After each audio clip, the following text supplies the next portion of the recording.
So everything you say is recorded. Roger that. All right. Thank you for watching the Barre Beat podcast, streamed live from the Inside Scoop Studios, Main Street, Barre, Vermont, to the 802 Scoop Facebook page. With us tonight, we have the original Steve MacKenzie. How you doing, Steve? I'm doing fine in spite of the hot weather. I know it's bloody But I'm hot not out. complaining about the hot weather. Bloody hot out. Yeah. No, I mean, I don't mind complaining about it. I'll tell you, it's hot. Yep. It's hot. Yeah. So, what you down here for?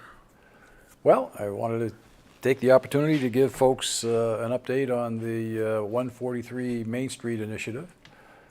And I can get into that further as you want to go there. Or? Absolutely, sir. Yeah. I'm trying to find those pictures, but I'm not finding those pictures. Well, We'll have to make do with what you Yeah, got. that's okay. Not a problem. But at any rate, I'm sure there's a number of people out there who know what the 143 Main Street initiative is and maybe have been following progress. For those of you who may not be familiar with it, 143 Main Street is the location of the former JJ Newberrys store on Main Street. And actually that building also is a single building that encompasses the old Gladstone shoe store just to the left as you look at it from the street. So, well, it looks like two storefronts. It's all one building. And again, as many folks probably know, that building complex, if you will, has sat vacant since 2010 when the last tenant left. And if I'm not mistaken, that tenant might have been Family Dollar. And the building has sat there for all of 15 years. Frankly, the current owners have done nothing with it and show no signs of doing anything with it. And the building has deteriorated and is not usable in its present state. Almost set. And as I served as city manager, as I attended community recovery forums, after the floods of 23 and 24, a common complaint, among others, but a very common complaint that you would surface at each of these community forums, and including the Barre Area Development Corporation strategic planning process, was that dam building on Main Street. Talk to anybody, most anybody in the community, and the common complaint is the blighted building on Main Street. Nothing's happening to it. Nobody's doing anything with it. It's an anchor on our downtown. And an anchor for the continued redevelopment of the downtown and the community. So I was asked to join the Barre Area Development Corporation, I think almost a couple of years ago now. And about a year ago, almost at this time, maybe 13 months ago, as we were completing the strategic planning process, I reflected on the fact that this common complaint came up about the building and nobody was doing anything. So I broached an idea with the executive committee of the BADC and then the entire 15-member board of directors that, well, if somebody made a serious offer to the current owners of that property, and it was a serious offer, serious both in terms of the amount of money offered and in the form of the offer, not just a letter, not just an email, but literally a legal purchase option, would the board of directors get behind an initiative like that? And to their credit, at least from my perspective, to their credit, the answer was generally, both with the executive committee and the board of directors, almost an instantaneous yes. And as I put forth that proposition, I said, it's got to be a serious offer. So prior offers or prior listing price of the building that I recall being aware of were anywhere from $1.2 to $1.4 million, which is just a repugnant amount for that building that is assessed at $325,000 and change. So I said it's just not realistic to offer that much, but if we made a credible offer of $1 million with a legal purchase option document. I had worked previously on city business with Jeff Jacobs from Montpelier, who is one of the property owners. The other property owner is a fellow by the name of Steve Lowenstein, who's a multimillionaire who lives in Newport, Rhode Island. But they're partners in this real estate group. So I knew Jeff. I'm not as intimate acquaintances by any means, but I had worked previously with him. I thought I might have a basis for approaching him to see if they would entertain this kind of offer. And it took a few months to pull this together and get to a point where to explore with my principal contact was Jeff Jacobs, or is Jeff Jacobs, to see if they would entertain something like that, and the response was positive, so we put together the formal offer and sent it to them. Long story short, they accepted it. I had asked for a 12-month period to raise the funds, but they said they would go with 6 months to raise $1 million. And when that formal purchase option was executed by the sellers, it was December 11th of 2024, with a 180-day time frame to raise $1 million. And in fact, our fundraising goal at that time was $1.1 million because I just arbitrarily made the assumption that we would need, Barre Area Development Corporation would need another $100,000 to cover any closing costs, post-closing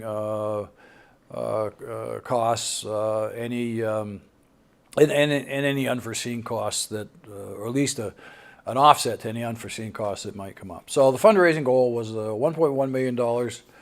The deadline was June 11th, this past month, or this earlier part of this month, June 11th. And once the property owners agreed to the purchase option, we approached the city council, who had previously offered $400,000 to these property owners for the property, and that offer was rebuffed, not taken seriously.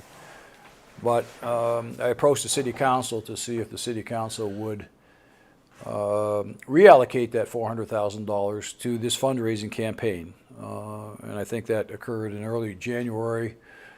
It was a divided council, 4-3, so there wasn't unanimous support, but there was support, and the city has allocated that $400,000 to this campaign. No money the city has not transferred any money or at this point in time, and won't until and unless this campaign is successful.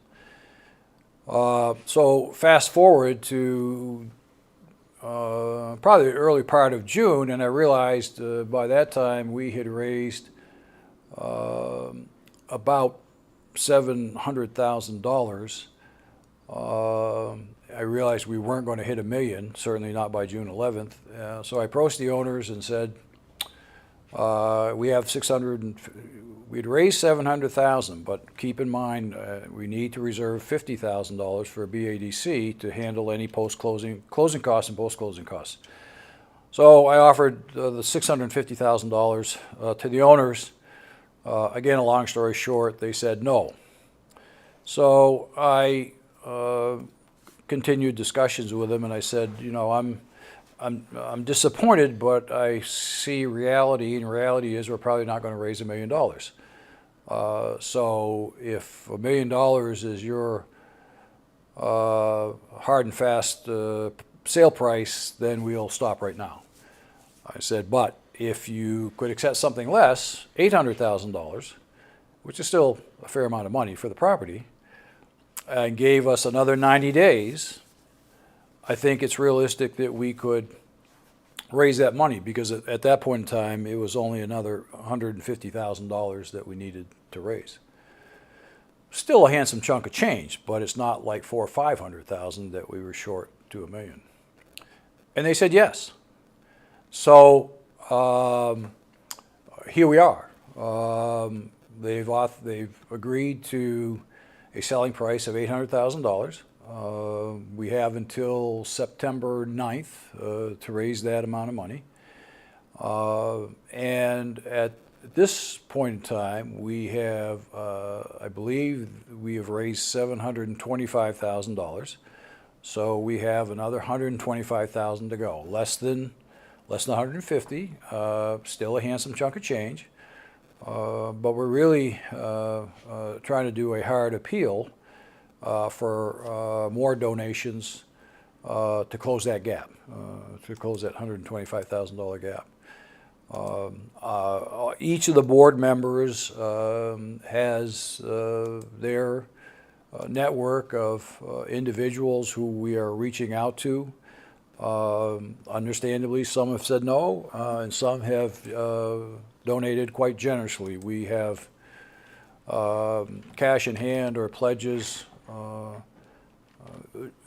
Generally, the range of pledges is from $5,000 to $50,000. We have, I think, one $50,000 pledge. We have two $25,000 donations. The board of directors has anteed up and put money where our mouth is. Board of directors, the 15 directors have raised a total of $75,000, which is approximately averages out to $5,000 per director. So we have skin in the game, and we've received a number of donations. I wanted to make a count, but I haven't. But we need, we need to close the gap. So we are continuing to reach out.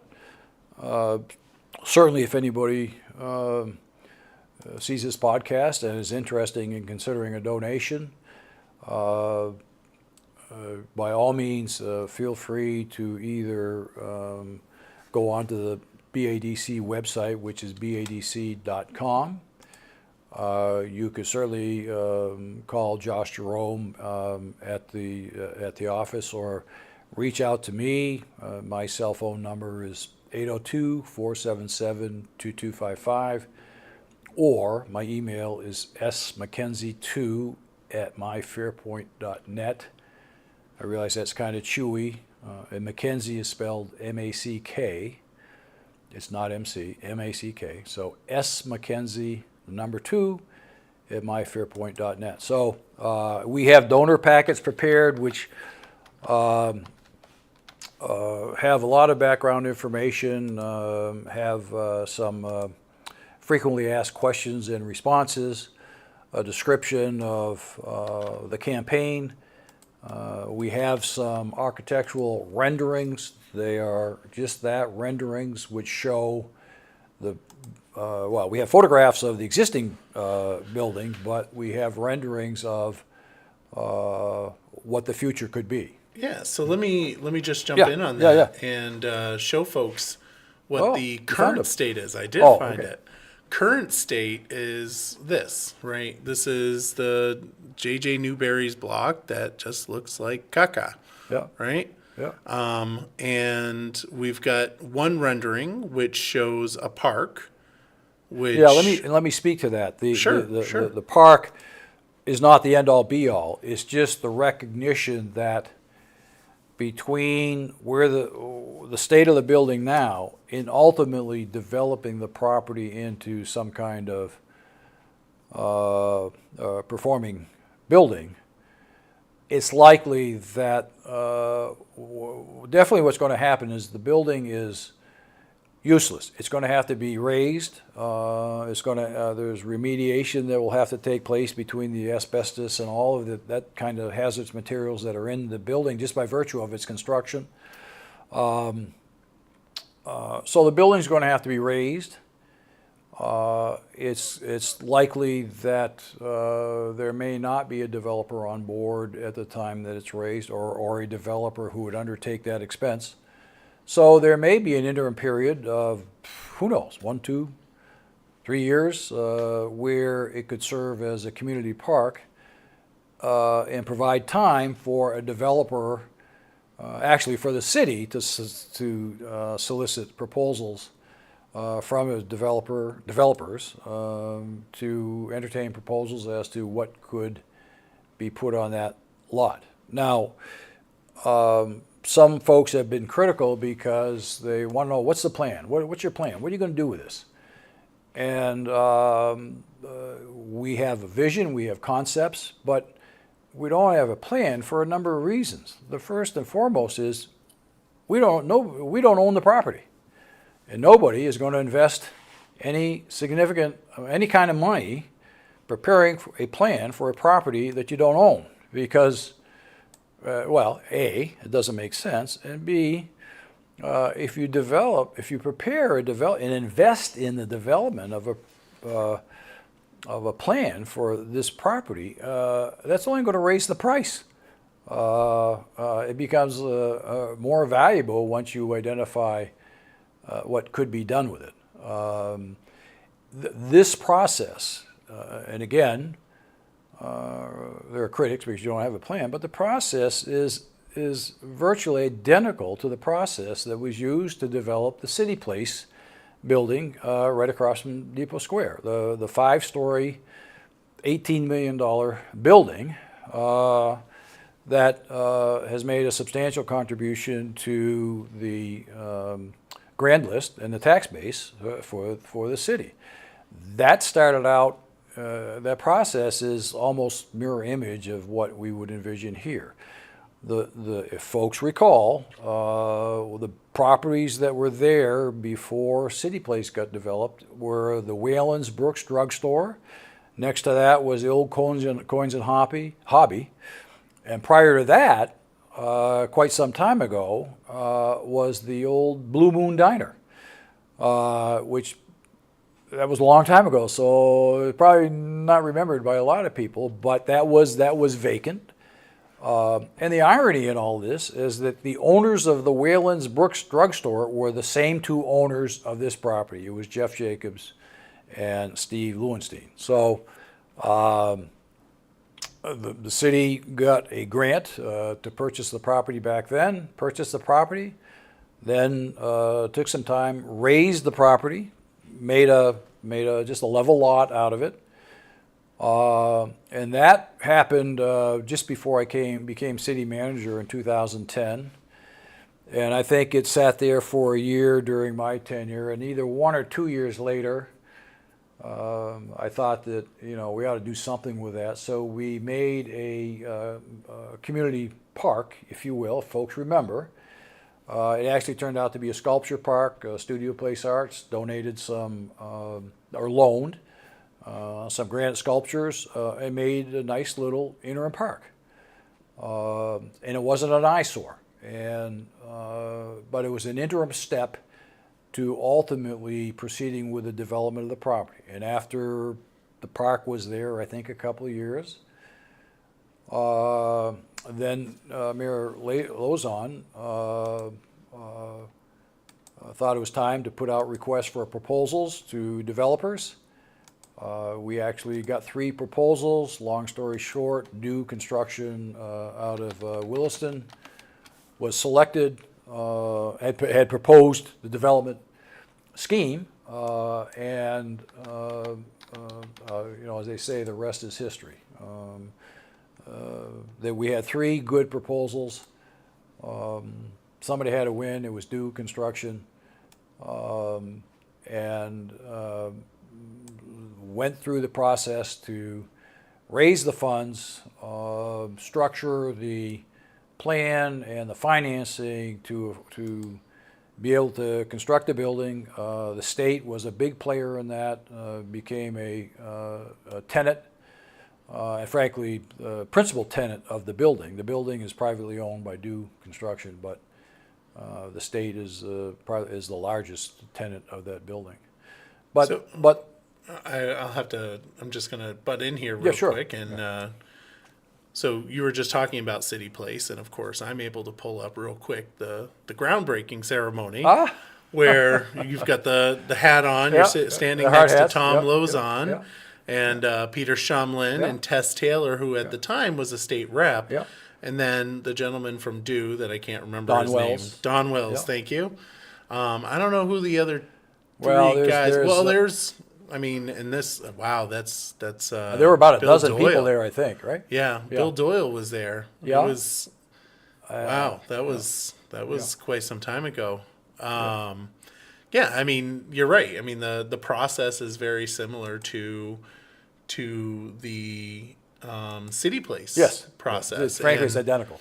yeah, I mean, currently, City Place brings in somewhere around $300,000 worth of tax revenue, Yeah. both education and municipal, which is extremely beneficial. It's kind of frustrating that all this money's going to them, but I don't understand the business model that they have. That they can. Let me tell you, it's pretty complicated. I've never. I mean, that was the first. And I say, for all intents and purposes, the first real estate deal I've ever been involved in, and I've never seen anything as complicated as that. And The City Place or the City Place. City Place. And the funding. There are multiple funding sources.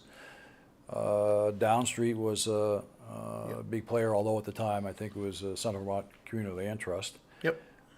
They were a big player in that because there were some apartment buildings that had to be torn down, but there were lawyers all over the country that were working on this deal, and it literally came down to the wire. I mean, the day of the closing, I was getting phone calls that said, "Well, we got to have this done. We can't go to closing." And I mean, I was sweating bullets, and I wasn't even the owner or the potential owner or the buyer. It was very, very complicated, and I think that's something that a lot of people don't have an appreciation of, is how complicated it is financially and legally to raise the money to undertake a project like this. And I don't know that the development of a property here would be as complicated. It could be, it may not be, but nonetheless, even for people, again, when you hear the common complaint about that damn property, why doesn't somebody do something with it or do something about it? Well, two things. One, you have to have somebody, a developer or investors or whatever, who have the wherewithal and the financial resources to make a significant financial investment and at risk to pursue a project like this. But first and foremost, and I guess maybe I haven't really underscored the principal purpose of this objective, is to get this property out of the hands of the current owners. If this property remains with the current owners, nothing will happen for the indefinite future. Is that 2 years? Is it 5 years? Is it 10 years? Who knows? Nobody knows. But it's going to stay that way, I can certainly say, indefinitely. The question is, how many years are in the word indefinite? And so in the meantime, we have that eyesore downtown. It's an anchor on the continued redevelopment and revitalization of downtown. And nothing good will come from the current owners continuing to own that building. Somebody BADC has stepped up, and with the support of financial support of the community, we are taking the initiative to try to do something about it. And if we're not successful, I'll be very disappointed. But I will not hang my head, and I'll say, you know what, we did our very best. Just wasn't to be. But then somebody else is going to have to step up. Yeah. Who is that somebody else? Who knows? So I think we have an opportunity here if we can just literally raise another $125,000. And I say I can see the goal line. We're so much closer now than we were on early June. It's feasible. It's doable. We just need the financial support of $125,000 worth of people. So I just want to show folks the vision, because I think of a great Bible verse at this moment: where there is no vision, the people perish. And this is BADC's vision. Yeah. for that property, and I'm looking at the conceptual art of it, and that's easily going to rake in that $300,000. Oh, sure. That City Place currently rakes in, if not even more than what City Place rakes in. Yeah. Now that I think the picture you're looking at, I think, is also a 5-story building, the top being set back, Yep. just like City Place. But it could be a 2-story building. Right. I mean, Anything's better than what we currently all got. we tried to do there was paint a picture of what could be. Right. It's not that BADC has developed this plan. It's not that we have a hard proposal to develop a 5-story building. It's just a vision of what could be. So, we talk BADC, right? Yep. A lot of people, I know what BADC is because I've been Yep. involved in city politics now for 15 years. And I understand what they do, what they've done, the wonderful things that they've brought to our community. Why don't do you mind explaining what BADC is? No. So, Barre Area Development, simply stated, Barre Area Development is a 5013C nonprofit organization committed to the economic development of the greater Barre area, and that is Barre City and Barre Town. At any given time, like right now, we may have more of a focus on the city, or in this case, this initiative. But that doesn't mean at all that we are not trying to continue the economic development in the town. And then there are other times, I mean, when you go back to BADC's roots, back then, the board members did something similar to what we're doing here. They raised money, I don't know how much, they raised money, seed money for the Wilson Industrial Park. And I believe, I could be mistaken, but I believe bought the land and invested in a spec building, which I can't remember if that was the bomb. It was well before my time, but I think it might have been the Bombardier building. I'll say the rest is history. I mean, the park has grown. In fact, I was up there, I don't know, 3 weeks ago, and I took the time to actually travel the depth of the park and go all the way out in the back, and I was shocked at how much more land, how many more development parcels are up in that park. I mean, if you drive in and if you go to the Casella transfer station and so on, you see a fair amount of the park, but I think you're seeing only half of that park. The rest, there are still some more built lots out and back, and then there's, I don't know how many acres of unbuilt lots that are available. So the Wilson Industrial Park has paid dividends year over year. And we still work with the select board, with the town manager, to do what we can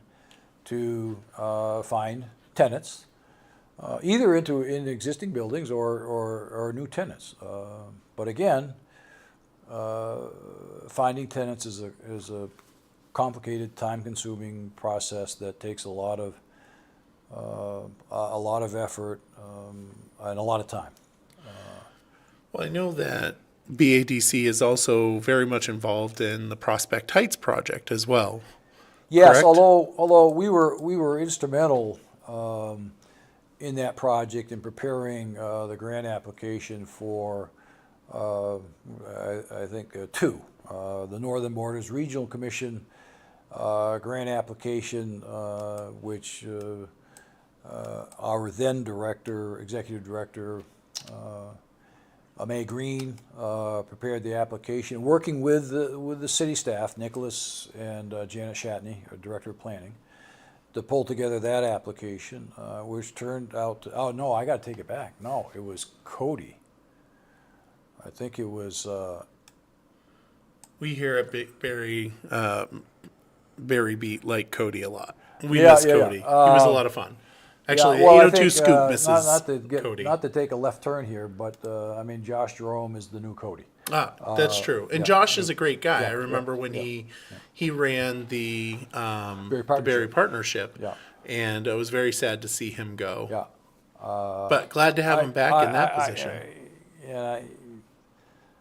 Sometimes I get amazed at how memory can fail you, but I think it was Fails me Cody all the who time. might have put together the Northern Borders Regional Commission application. I think Ame put together the congressional delegation spending request, what actually got allocated, if you will, and that was for $6 million. Well, the congressional one was definitely Cody.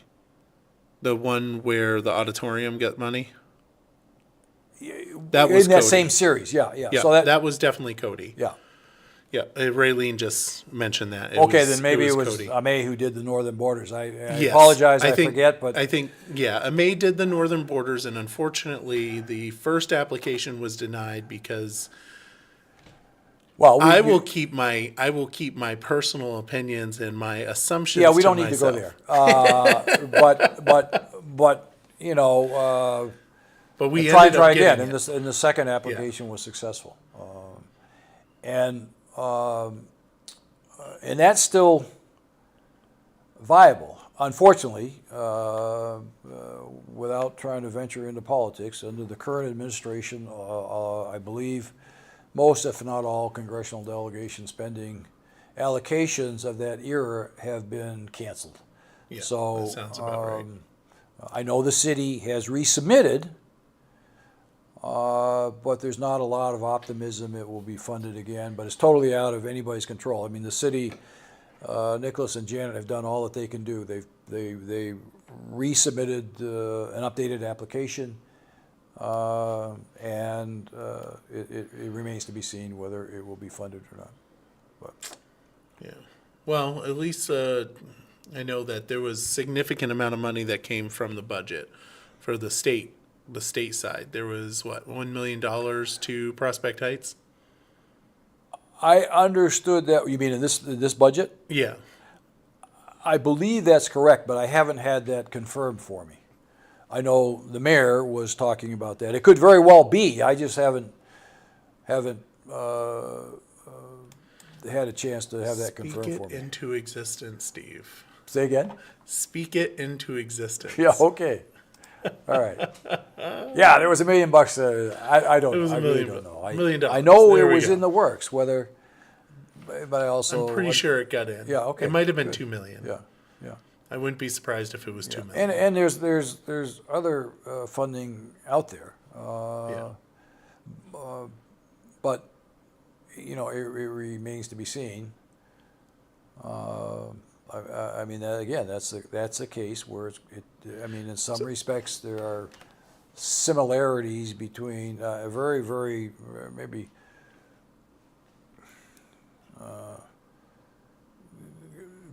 not big, but conceptual similarities in the sense that there has to be, in order to make a development like Prospect Heights work, in order to get it funded, where private developers are going to invest in that parcel, it requires a substantial amount of infrastructure, water, water system extension, sanitary sewer extension, stormwater system, which is far more regulated now than it was 25 years ago when that development was originally approved. Wetlands have impacted how much of that land is developable. So, but the point there is that there's probably about, the latest update I think is about $9 million worth of infrastructure that has to be constructed in order to provide now the possibility of 91 housing units up there, which is still a huge number, but a huge number of units, housing units, and it's also a huge financial cost. And no private developer is going to put that kind of money into infrastructure on speculation. And of course, you've also now got the CHIP program, the Community Yep, Housing yep. Infrastructure Yeah, I think Program, that's which is perfect Yep. for Prospect Heights. Yep. So one of the things that is really interesting about your 143 initiative is that the board members actually gave significant amount of money of their own Yep. personal funds. Yep. Are board members expecting to get any of that money Well, back? I'm glad you asked that question. No, I guess I should have made that clear. Those are donations. They are not investments. There's no return of principal or interest to the investors. Those are donations to a 501c. There's no expectation that money will be returned if this is successful. Now, which also brings up another point. If we are not successful in getting to closing, or raising the money and so on, anybody who has made a donation to date will get their money fully refunded. Any money donated to date will be refunded if the initiative isn't successful. Otherwise, we're hopeful that it will be successful. We'll go to closing, and those donations can be written off on tax returns, depending on what your tax bracket is. Oh, nice.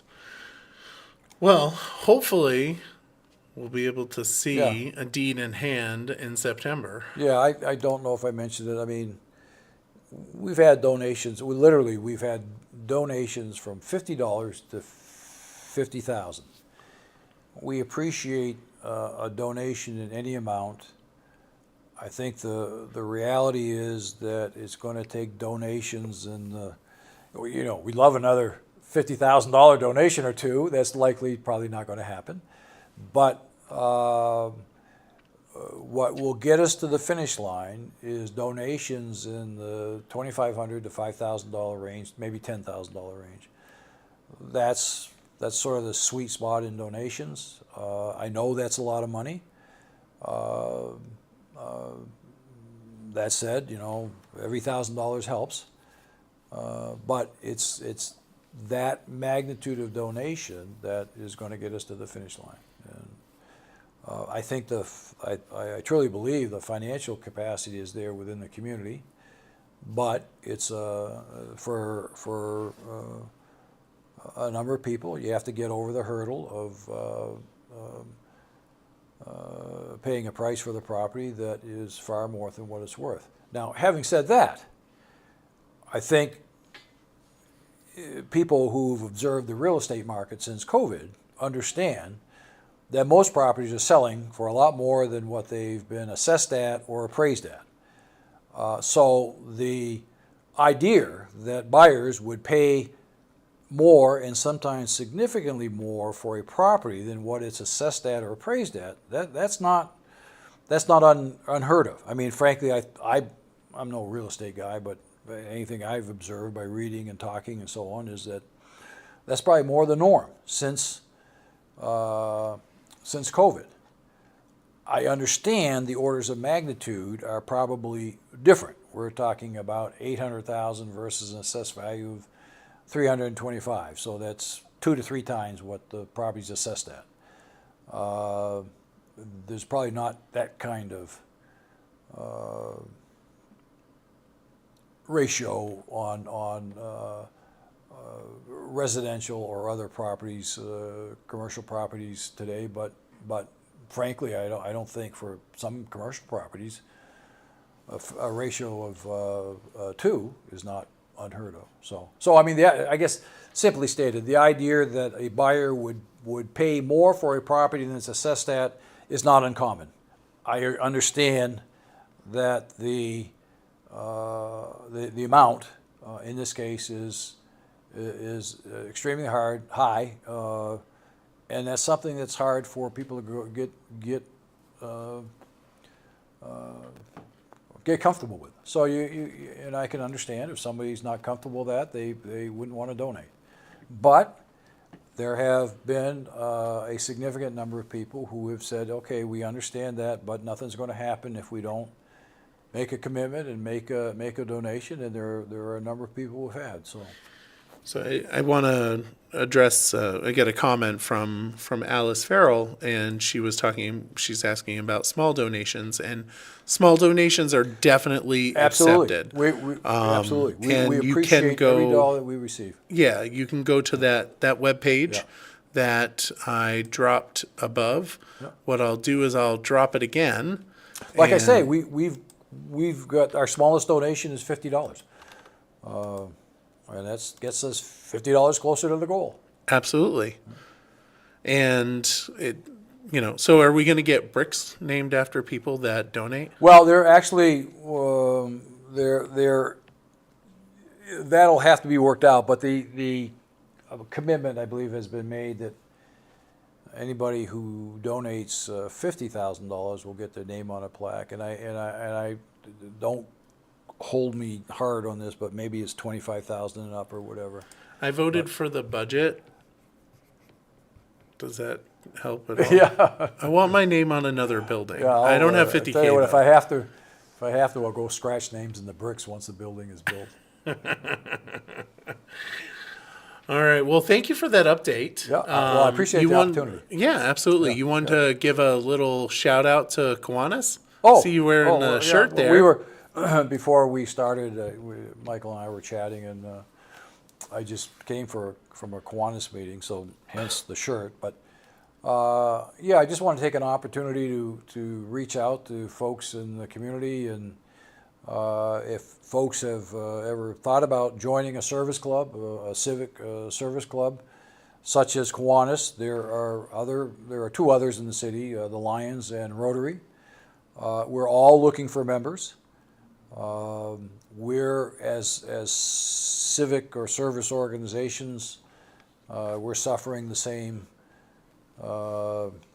fate, if you will, altogether. And frankly, a lot of community organizations, it's harder to find people today who are willing to volunteer on a sustained basis, not necessarily for one-time events, but on a sustained, join a club, join an organization, be reasonably faithful about attending the meetings. Kiwanis meets Monday nights, 5:30 at the Reynolds House, the Cleora's event room.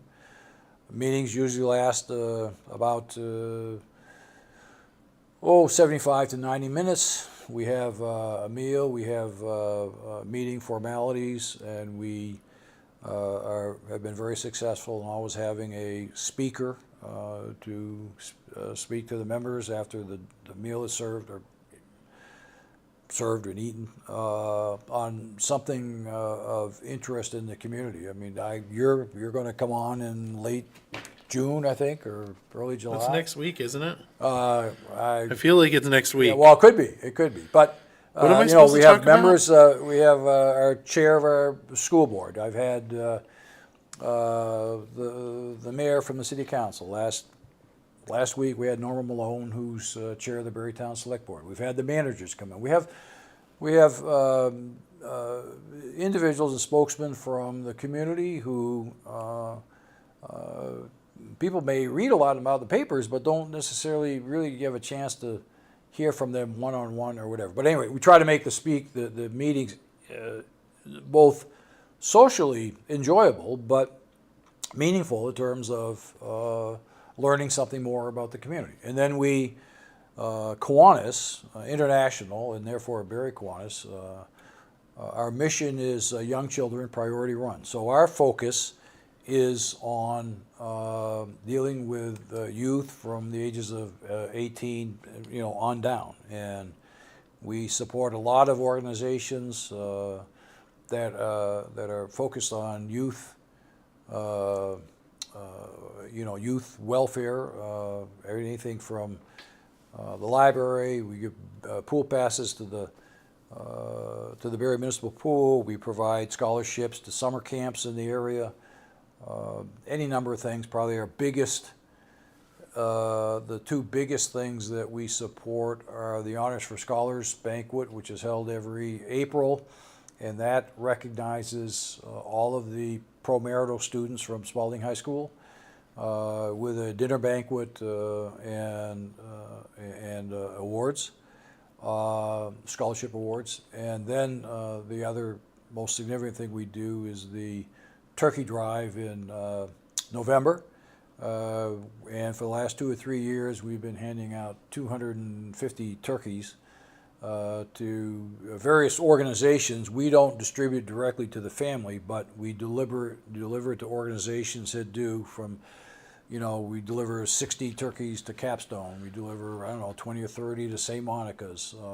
A number of organizations who then actually distribute the turkeys or prepare Thanksgiving meals. And that's that effort, depending on the year and the price of turkeys, can cost between $4,000 and $6,000 for that event. So, you're talking about the charitable event, and I'm thinking of a recent person that came on 802 Scoop who mentioned that he's going to dress up as a clown for lacing up, help me out, Raylene. I think it's lacing up for cancer. Does that sound familiar?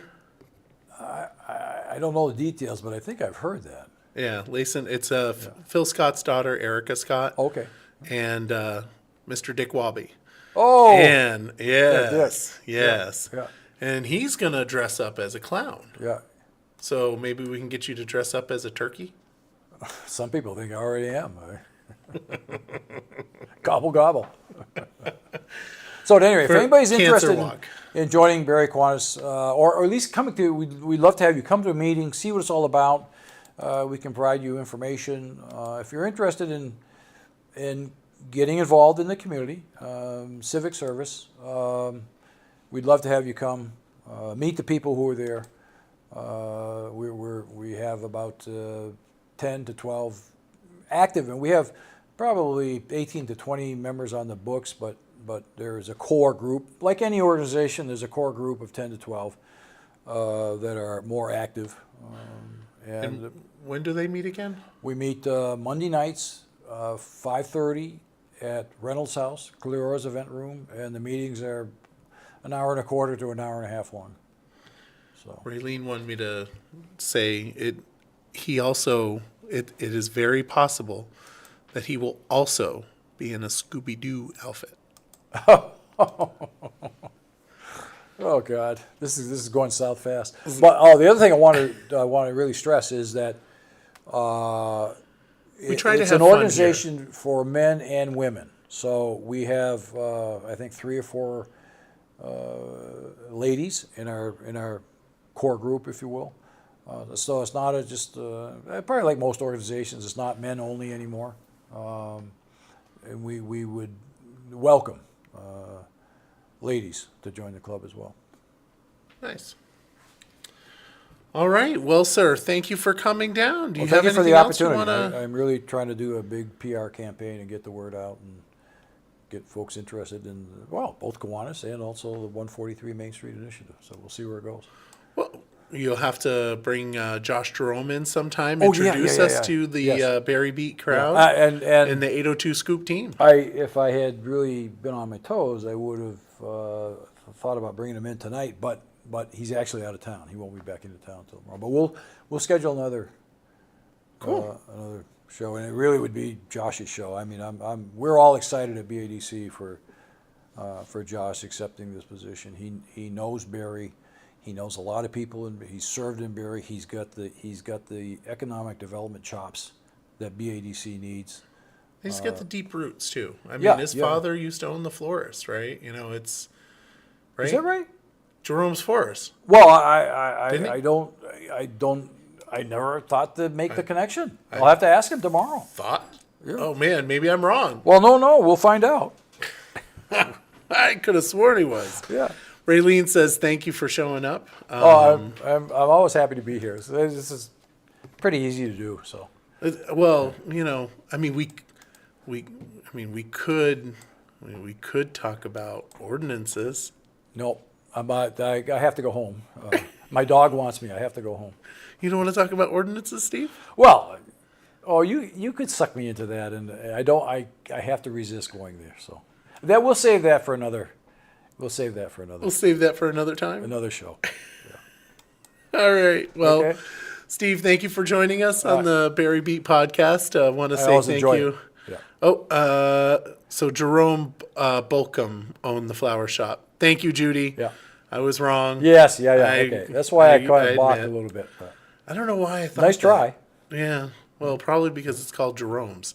Yeah. And it's like- Well, you had me faked out there for a minute. yeah.